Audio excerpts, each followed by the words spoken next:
Sin City, that's the name of an exhibition opening tomorrow at Sydney's Justice and Police Museum. It's full of colourful racing identities, corrupt cops and career criminals. Here's a preview.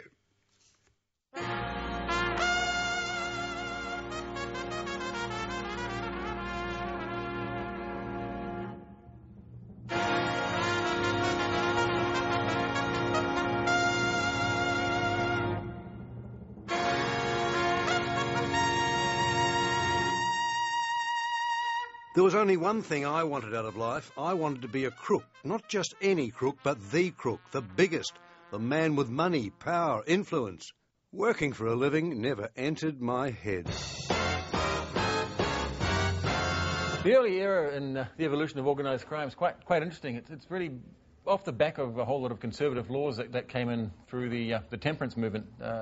Things like drinking, prostitution and access to gambling were heavily restricted. So went through a time when a whole lot of Sydney's favourite pastimes became difficult to get hold of, and to access them you had to really deal with criminals. And so you've got an interesting period. You've got drugs becoming a big issue. People coming back from the First World War often had a bit of drug dependency. There was a big issue with cocaine that was sort of legally available at that point as well. You could buy. There's reports of people buying sort of 4.5 grams of cocaine from a chemist for the equivalent of $16 today, so cheap and easy. That later fell into the hands of some of the razor gangs who battled for control of the drug market after. That also became completely outlawed in the late 20s.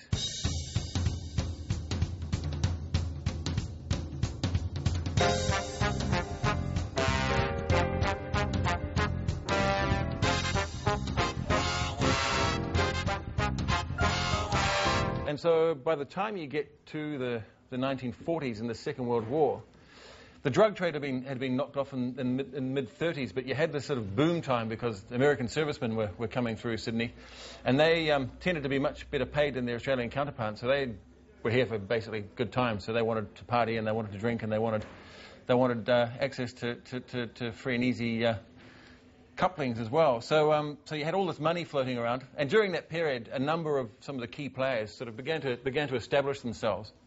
So you had the likes of Abe Saffron with the Roosevelt Hotel coming forward and sorting some of his contacts and some of his ways of operating over the next few years.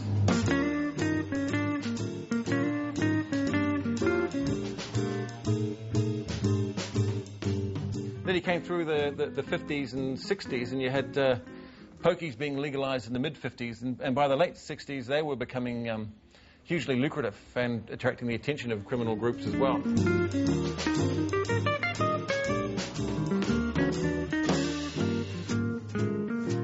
That same time you had the likes of Lenny McPherson, George Freeman, Stan Smith come to dominate criminal syndicates and organised crime in Sydney, and right through into the 70s they were fairly powerful.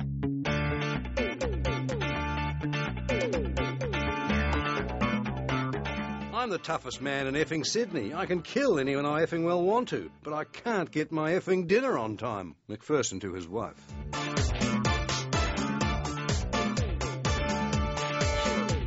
And by this point, again, drugs, of course, had come back in off the back of R&R servicemen. You had the murder of Donald Mackay in Griffith, which was brought the Calabrian Mafia under the spotlight. In Sydney, we had the Victoria Point debacle in King's Cross with the Juanita Nielsen disappearance and other matters.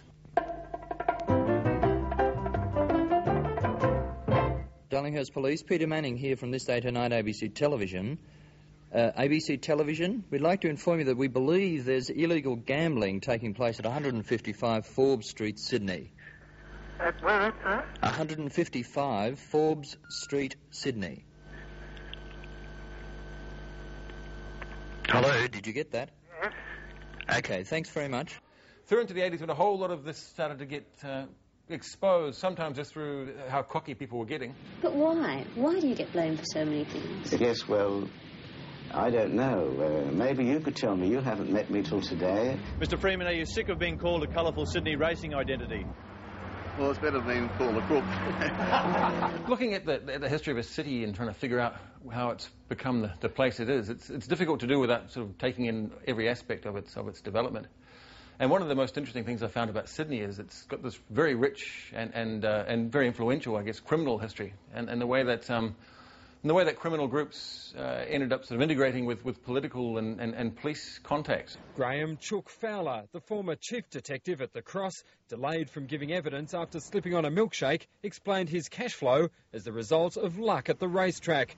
But asked to view a 22-minute surveillance tape, Fowler saw the image that would define the Royal Commission of himself in a car splitting a bribe with his colleague Trevor Haken.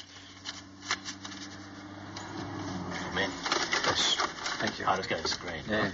Gary Sturgis, who set up the ICAC, said that Sydney is a place with no memory, and that's something which has certainly struck a chord, and that all of this material has sort of slipped from public consciousness. So one of the main motivations for the show was just to bring some of these amazing stories to the fore, just to perhaps in a way help us understand a little bit about why some parts of Sydney are the way they are, why culturally perhaps we treat certain vices in the way that we do, such as gambling and drinking, and also to have a look at the fact that good policy and good policing have to go hand in hand. You can't have effective policing without having effective policy at the same time. You can't have people trying to police things which are just impossible to police. So I think there's a few lessons to be learned from our past as well. So we're hoping the exhibition will really bring some of those things out and have them discussed at a bit more of a wider forum.